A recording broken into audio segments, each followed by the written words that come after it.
Alright, what's going on YouTube? So, a couple people said that I should do a video on crested geckos, so, figured the best way to start the video is with some two brand new hatchlings that hatched today.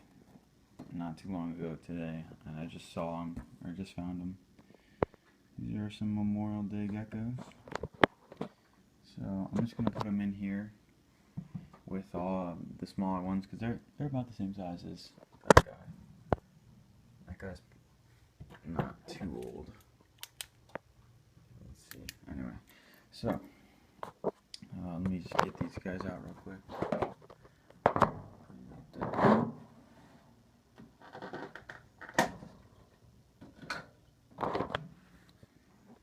So I think they hatched not like maybe 30 minutes ago or so. Not too long ago. But let me try to.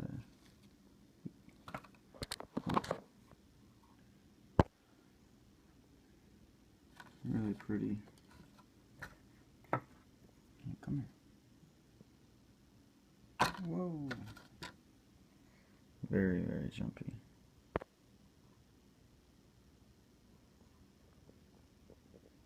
Awesome. So I'm just going to go ahead and put this one in there.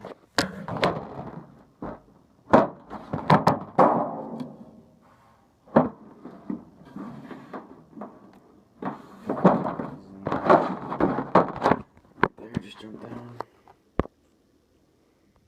And now this one. Whoa, he's wild. Alright, come on, calm down. This one has a really nice tail. Oh, whoa. You jumped way down. Come here.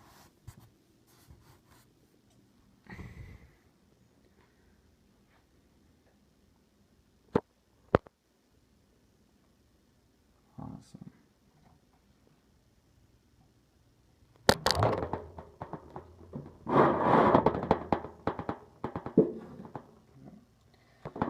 He is right there. So, two babies. And so what I do with eggs, or eggs that just hatched, is I take them and they go, the eggshells go in the mealworm bin. Mealworms love this stuff. There's all sorts of eggs. There's eggshells back there if you can see them, but don't let anything go to waste. There's some embryo. Yeah, there's a piece of embryo on here.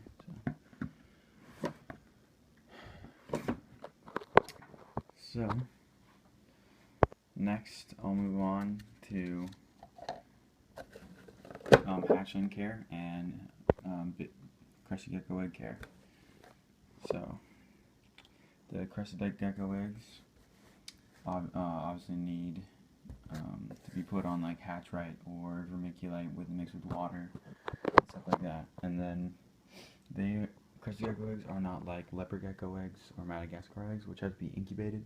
They can be kept at room temperature around 74 to 77 degrees, I think it is, and it'll be just fine. The incubation period is about 60 days, like leopard geckos, I believe. And then basic care and needs for hatchlings is humidity and plenty of water, and then feeding Pangea. So I'll go ahead and mist that cage right now.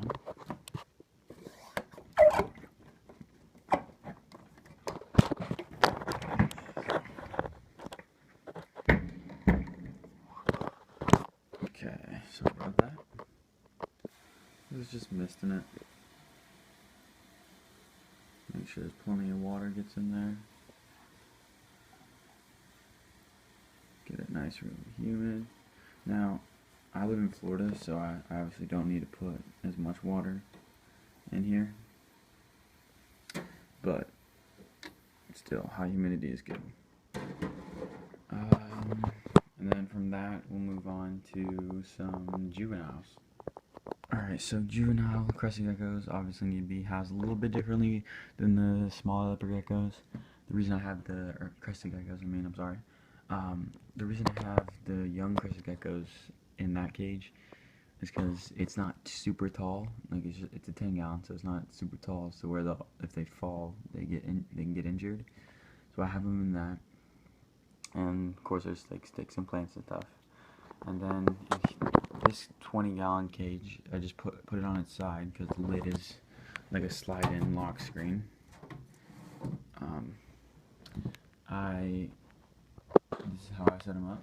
Got earth on the bottom, and then we got sticks and vines and all sorts of plants and stuff. So plenty of room to jump around and climb and do whatever they need to do.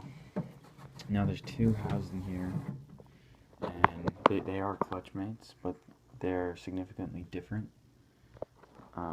This one is the larger of the two, and is personally my favorite. Oops, sorry. This is my favorite, actually, gecko, just because of the colors. It's extreme red harlequin. It's got awesome red, nice creams, and it's hard to pick up on camera, but has a really nice tail as well.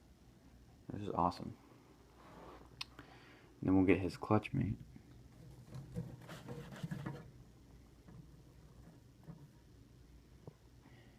So here's the clutch mate. He's smaller, and he's just like a normal harlequin. But he also has like a mixture of harlequin and tiger patterning on his sides, it looks like. And he has a nice tail as well. But I mean, like, still, he's just like your average harlequin. Still really nice, I love it. But here's them side by side. Oh, never mind. Alright, so these guys get misted twice a day, along with all the other crested geckos, and they feed on mostly just crickets and dubia roaches. Now the smaller ones, for some reason, they don't eat live. They only like to eat Pangea. So, but these guys, they don't eat Pangeas. They only eat live. So it's kind of weird. But now we'll move on to the adults.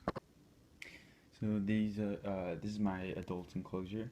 It is I think it's a 30 or 40 gallon tank, like a fish tank. It does the job perfectly. It's real good size for two crested geckos, and I have a male crested gecko right there. He is an olive harlequin when he's fired down. Sorry about the water stains on this cage, pretty bad. But then when he fires up, he's a really dark brown chocolate. The female, I don't know where she is, which is odd because I should be able to find her pretty easily. Looks like some more shedding now, so yeah, I don't know where she is. Hang on. Turn on the light. Really hope she didn't escape or something. That would not be good. Move the light.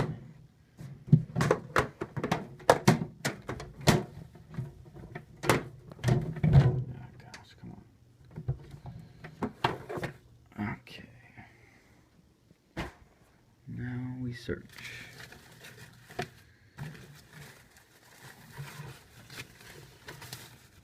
Oh, there she is. Okay. Yeah, she did not escape.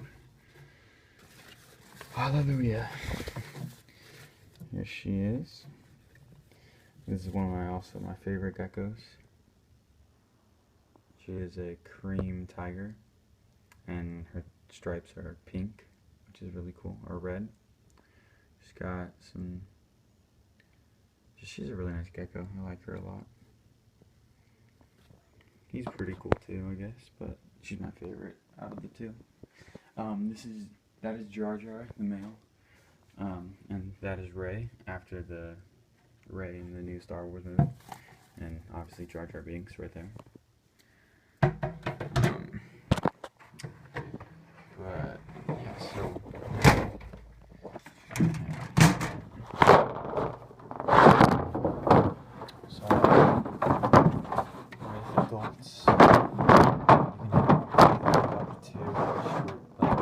it's just like leopard geckos, like one to every, but like they need a larger size cage than leopard geckos, so it's generally like one to a 12 by 12 by 18 like Excalibur like a size like that. So this is like a perfect size for two adult crested geckos or even a trio. But so breeding, you would obviously need a male and a female, and you need a layer like a dirt or a lay box so the female can go in and lay her eggs. And breeding is pretty, like, it looks pretty brutal because the male just like latches onto the female and like bites her and shakes around, but like that's the breeding process. And sometimes breeding can cause a lot of like issues with females. A lot of issues like becoming egg bound if they're too young or too small. They won't eat, and just being overbred by the males. Now, I watch my animals, like they're fine. They don't ever like overbreed or whatever. He's actually pretty chill. He doesn't breed too much. But really, breeding geckos is really simple. Like, everyone thinks that it's really difficult, but like crested geckos are the easiest species to breed. Like, you don't even need an incubator like that. You just need a tub, like a little cup, a deli cup, and then you just put it somewhere nice and cool and dry, and that's the perfect spot right there. And females will lay eggs every 3 weeks or so. And close these.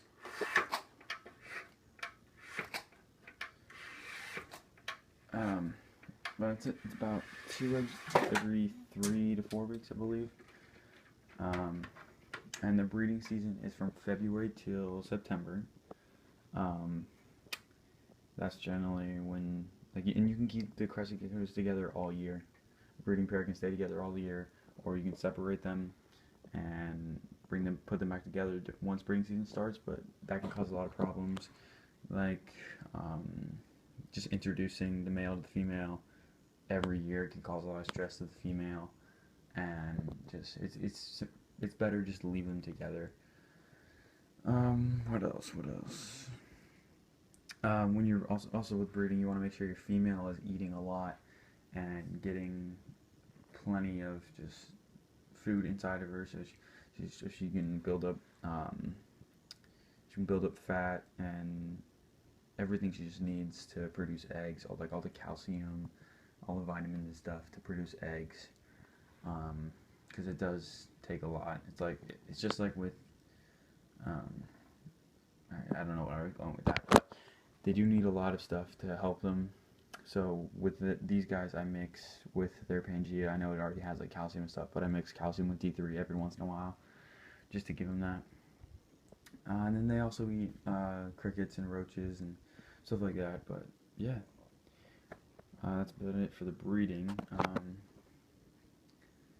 And that actually covers it with the care and everything too. So went over juveniles and hatchling, like fresh hatchlings, and adults. So that's about it. It's pretty simple to care for crested geckos. They're probably the easiest gecko to care for. Madagascar ground geckos are a little bit harder, and I'll go over that in a next video. Leopard geckos are almost just as simple as crested geckos.